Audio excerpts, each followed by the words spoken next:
ओम शांति। आजिर साकार महावाक्य 18/11/2025। मधुर संतान माने तुमे माने ही सत्य अलौकिक जादूगर अट।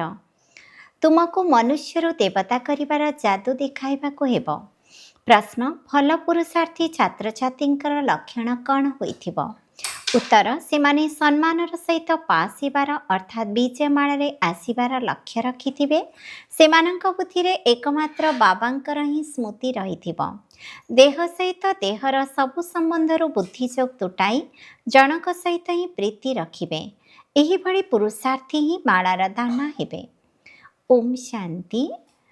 आत्मिक संतान मानक प्रति आत्मिक पिता बसी बुझाउछंती, एबे तुमे आत्मिक संतान माने जादूगर जादूगरणी होई जाइछ। सेथिपई बाबा को मध्य जादूगर कहउछंती। एहिभली केही जादूगर नथिबे जे कि मनुष्य को देवता करिदेबे। एहा जादूगरी अटे ना? केते श्रेष्ठ रोजगार कराइबार तुमे रास्ता बताउछ। स्कूल ले शिक्षक मध्य रोजगार करिबा सिखाई थांती। पाठपढ़ा रोजगार अटे ना? भक्ति मार्गर कथा शास्त्र आदि शुणिबा एहाको पाठपढ़ा कहाजिब नाही। एथिरो कौनसी आमदानी हुए नाही, केवल पैसा खर्च हुए। बाबा मध्य बुझाउछंती भक्ति मार्गरे चित्र तैयारी करी मंदिर तैयारी करी भक्ति करी करी तुमे केते पैसा खर्च करी देइछ। शिक्षक तो पुणी भी रोजगार करिबार रास्ता बताई थांती। शरीर निर्वाह होइथाए। तुम संतान मानकर पाठपढ़ा केते श्रेष्ठ, समस्त को पढ़ा को भी हेब। तुमे पिला माने मनुष्यरू देवता करुछ। से पाठपढ़ा द्वारा बारिस्टर आदि हेब, ताहा पुणी गोटिए जन्म पाई। से पाठपढ़ा ए पाठपढ़ारे केते राति दिनर फरक रहिछि। सेथिपई तुम आत्मा मानकु शुद्ध निशा रहिबा दरकार। यह गुप्त निशा अटे। बेहद बाबांकर कमाल अटे। किपरि रूहानी जादू अटे। निजको आत्मा भावी भावी सत्व प्रधान होई जाती। जेपरी सन्यासी माने कही थांती ना, तुमे भाव मु मईसी। एपरी भावी जड़े कोठरी रे बसीगला, कहिला मु मईसी, कोठरी रू बाहरी भी किपरि। एबे बाबा कहउछंती तुमे पवित्र आत्मा थिलो, एबे अपवित्र होई जाइछ। पुणी बाबांक स्मृति द्वारा तुमे पवित्र होइजिब। एही ज्ञान को सुनी नररु नारायण अथवा मनुष्यरु देवता होई जाउछ। देवता मानकर मध्य साम्राज्य हेब ना? तुमे एबे श्रीमत आधार रे भारत रे दैवी साम्राज्यर स्थापना करुछ। बाबा कहउछंती एबे मु जहा तुमको श्रीमत देउछि, एहा ठीक ना शास्त्रर मत ठीक? निर्णय कर। गीता हेउछि सर्वशास्त्र शिरोमणि श्रीमद भगवत गीता। यह स्वतंत्र रूपे लेखा जाइछि। तेबे भगवान काहाको कहाजिब? निश्चय समस्ते कहिबे निराकार शिव। आमे आत्मा माने तांकर संतान भाई भाई अटु। से एकमात्र पिता अटंती।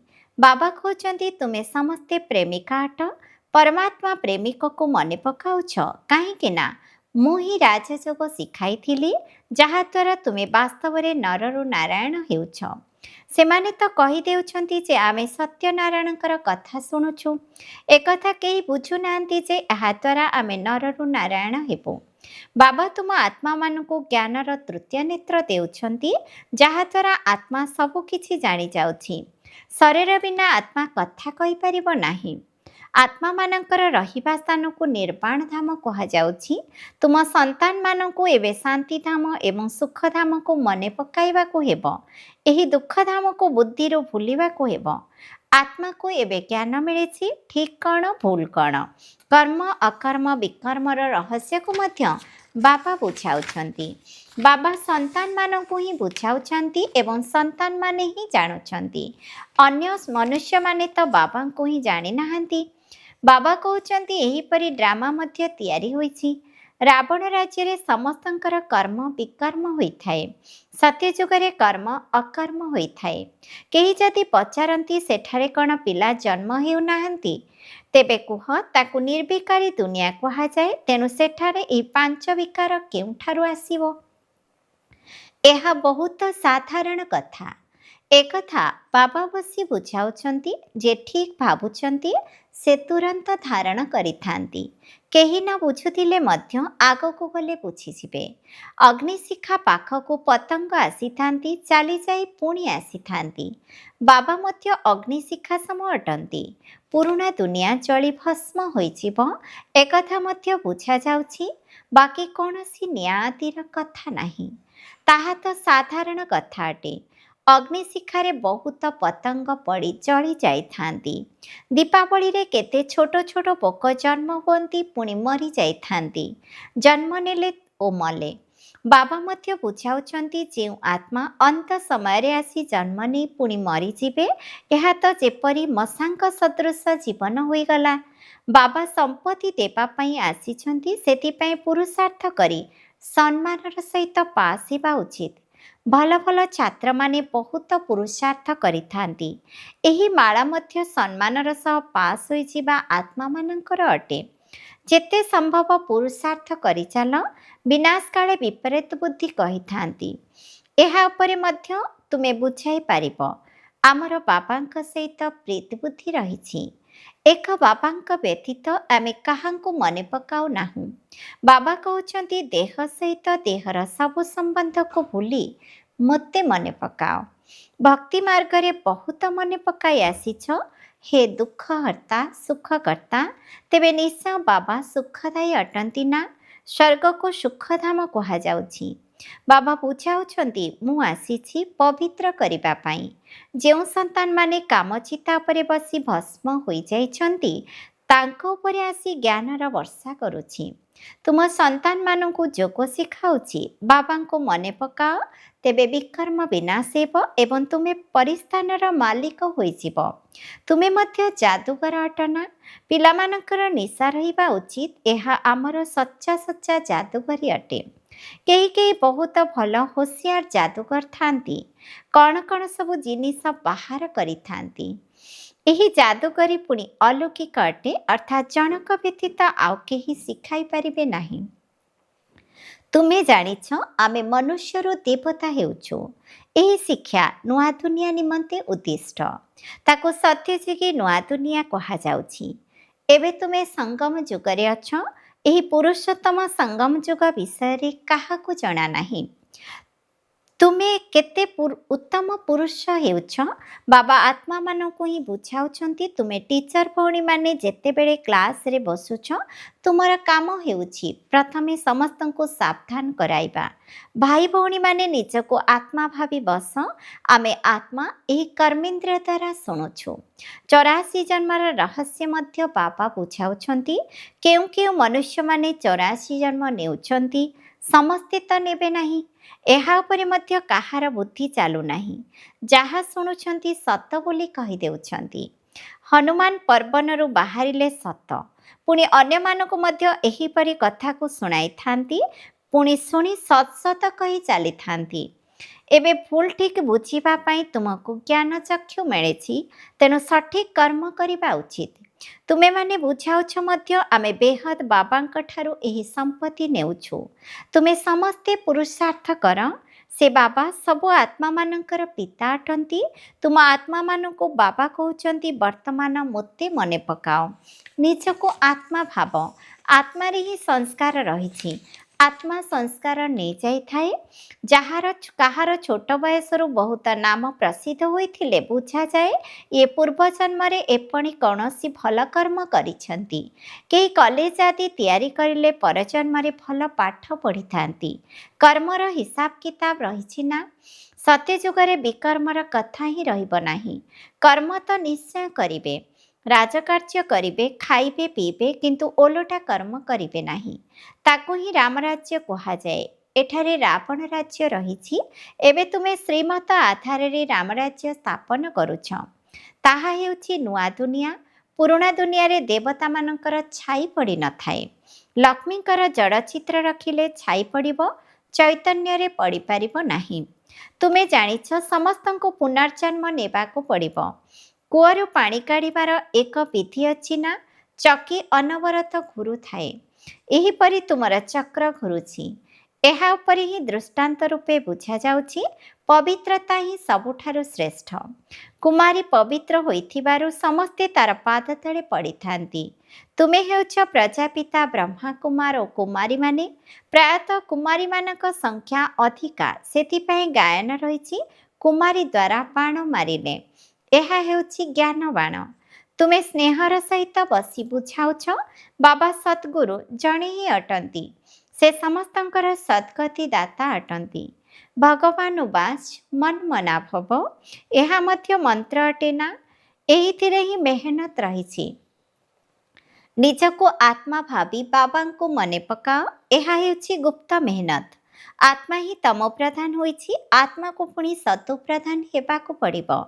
ବାବା ବୁଝାଉଛନ୍ତି ଆତ୍ମା और परमात्मा अलग रहे बहुकाल। ଯେ ପ୍ରଥମେ ଅଲଗା ହୋଇଛନ୍ତି ତାଙ୍କ ସହିତ ପ୍ରଥମେ ମିଶିବେ। ସେଥିପାଇଁ ବାବା କହୁଛନ୍ତି ଲାଡଲେ ଶିଖିଲଧେ ବଚ୍ଚେ। ବାବା ଜାଣିଛନ୍ତି କେବେଠାରୁ ଭକ୍ତି ଆରମ୍ଭ ହେଲା। ଅଧାକଳ୍ପ ଜ୍ଞାନ, ଅଧାକଳ୍ପ ଭକ୍ତି। ଦିନ ରାତି 24 ଘଣ୍ଟା ମଧ୍ୟରେ 12 ଘଣ୍ଟା AM ଏବଂ 12 ଘଣ୍ଟା PM ହୋଇଥାଏ। କଳ୍ପ ମଧ୍ୟ ଅଧା ଅଧା ଅଟେ। ବ୍ରହ୍ମାଙ୍କର ଦିନ, ବ୍ରହ୍ମାଙ୍କର ରାତି, ପୁଣି କଳିଯୁଗର ଆୟୁ ଏତେ ଲମ୍ବା କାହିଁକି କରିଦେଇଛନ୍ତି? ଏବେ ତୁମେ ଠିକ୍ ଭୁଲ ବତାଇ ପାରିବ। ସବୁ ଶାସ୍ତ୍ର ହେଉଛି ଭକ୍ତି ମାର୍ଗର। ପୁଣି ଭଗବାନ ଆସି ଭକ୍ତିର ଫଳ ଦେଇଥାନ୍ତି।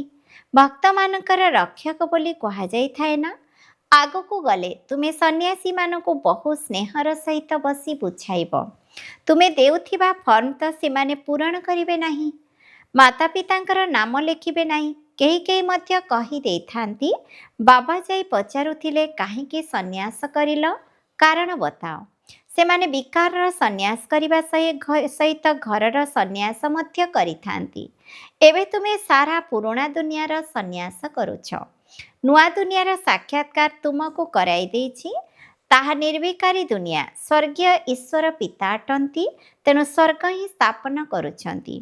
ଫୁଲର ବଗିଚା କରୁଛନ୍ତି, କଣ୍ଟାକୁ ଫୁଲ କରୁଛନ୍ତି। ନମ୍ବର 1 କଣ୍ଟା ହେଉଛି କାମ ବିକାର। କାମକୁ କଟୁରୀ, କ୍ରୋଧକୁ ଭୂତ କହିଥାନ୍ତି। ଦେବୀ ଦେବତାମାନେ ଡବଲ ଅହିଂସକ ଥିଲେ। ନିର୍ବିକାରୀ ଦେବତାମାନଙ୍କ ଆଗରେ ବିକାରୀ ମନୁଷ୍ୟମାନେ ମୁଣ୍ଡ ନୁଆଇଥାନ୍ତି। ଏବେ ତୁମେ ସନ୍ତାନମାନେ ଜାଣୁଛ ଆମେ ଏଠାକୁ ଆସିଛୁ ପଢ଼ିବା ପାଇଁ। ବାକି ଅନ୍ୟ ସତ୍ସଙ୍ଗ ଆଦିକୁ ଯିବା ତ ସାଧାରଣ କଥା ଅଟେ। ଈଶ୍ୱରଙ୍କୁ ସର୍ବବ୍ୟାପୀ କହିଦେଉଛନ୍ତି। ବାବା କ'ଣ କେବେ ସର୍ବବ୍ୟାପୀ ହୋଇଥାନ୍ତି? ବାବାଙ୍କ ଠାରୁ ତୁମ ସନ୍ତାନମାନଙ୍କୁ ସମ୍ପତ୍ତି ମିଳୁଛି। ବାବା ଆସି ପୁରୁଣା ଦୁନିଆକୁ ନୂଆ ଦୁନିଆ ସ୍ୱର୍ଗ କରାଉଛନ୍ତି। କେହି କେହି ତ ନର୍କକୁ ନର୍କ ବୋଲି ମଧ୍ୟ ଭାବୁନାହାନ୍ତି। ସାହୁକାରମାନେ ଭାବୁଛନ୍ତି ସ୍ୱର୍ଗରେ ପୁଣି କ'ଣ ଅଛି? ଆମ ପାଖରେ ଧନ, ମହଲ, ବିମାନ ଆଦି ସବୁ କିଛି ତ ଅଛି। ଏହା ହିଁ ଆମ ପାଇଁ ସ୍ୱର୍ଗ ଅଟେ। ଯେଉଁମାନେ ଆବର୍ଜନା ଅର୍ଥାତ୍ ଝୁମ୍ପୁଡ଼ିରେ ରହୁଛନ୍ତି ସେମାନଙ୍କ ନିମନ୍ତେ ନର୍କ ଅଟେ। ସେଥିପାଇଁ ଭାରତ କେତେ ଗରିବ କାଙ୍ଗାଳ ହୋଇଯାଇଛି। ପୁଣି ଇତିହାସର ପୁନରାବୃତ୍ତି ହେବ। ତୁମର ନିଶା ରହିବା ଉଚିତ। ବାବା ଆମକୁ ପୁନର୍ବାର ଦ୍ୱିମୁକୁଟଧାରୀ କରାଉଛନ୍ତି। ଅତୀତ, ବର୍ତ୍ତମାନ, ଭବିଷ୍ୟତକୁ ଜାଣିଯାଇଛ। ସତ୍ୟଯୁଗ ତ୍ରେତାର କାହାଣୀ ବାବା ବତାଉଛନ୍ତି। ପୁଣି କଳ୍ପ ମଝିରୁ ଆମେ ତଳକୁ ତଳକୁ ଖସୁଛୁ। ବାମ ମାର୍ଗ ହେଉଛି ବିକାରୀ ମାର୍ଗ। ଏବେ ପୁଣି ବାବା ଆସିଛନ୍ତି। ତୁମେ ନିଜକୁ ସ୍ୱଦର୍ଶନ ଚକ୍ରଧାରୀ ଭାବୁଛ। ଏପରି ନୁହେଁ ଯେ ଚକ୍ର ଘୁରାଉଛ ଯାହାଦ୍ୱାରା ଗଳା କଟିଯିବ। ଶ୍ରୀକୃଷ୍ଣଙ୍କୁ ଦେଖାଇଥାନ୍ତି କି ଚକ୍ର ଦ୍ୱାରା ଅସୁରମାନଙ୍କୁ ମାରୁଛନ୍ତି, ଏପରି କଥା ହୋଇପାରିବ ନାହିଁ। ତୁମେ ଜାଣୁଛ ଆମେ ବ୍ରାହ୍ମଣ ହେଉଛୁ ସ୍ୱଦର୍ଶନ ଚକ୍ରଧାରୀ। ଆମ ପାଖରେ ସୃଷ୍ଟିର ଆଦି ମଧ୍ୟ ଅନ୍ତର ଜ୍ଞାନ ରହିଛି। ସେଠାରେ ଦେବତାମାନଙ୍କର ତ ଏହି ଜ୍ଞାନ ରହିବ ନାହିଁ। ସେଠାରେ ହିଁ ହେଉଛି ସଦ୍ଗତି, ତେଣୁ ତାକୁ ଦିନ କୁହାଯାଉଛି। ରାତିରେ ହିଁ ସବୁ ପ୍ରକାର ଅସୁବିଧା ହୋଇଥାଏ। ଭକ୍ତିରେ କେତେ ହଟଯୋଗ ଆଦି କରିଥାନ୍ତି ଦର୍ଶନ ପାଇବା ପାଇଁ।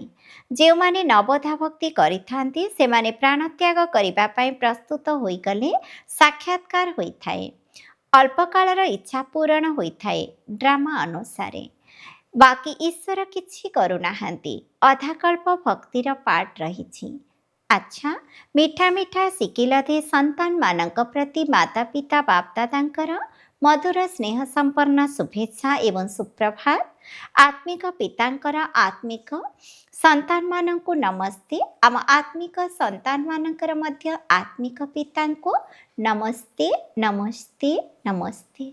धारणा पाई मुख्य सारांश 1 नंबर, एही आत्मिक निशारे रहिबाकु हेबो जे बाबा आमको दुई मुकुटधारी करुछन्ति।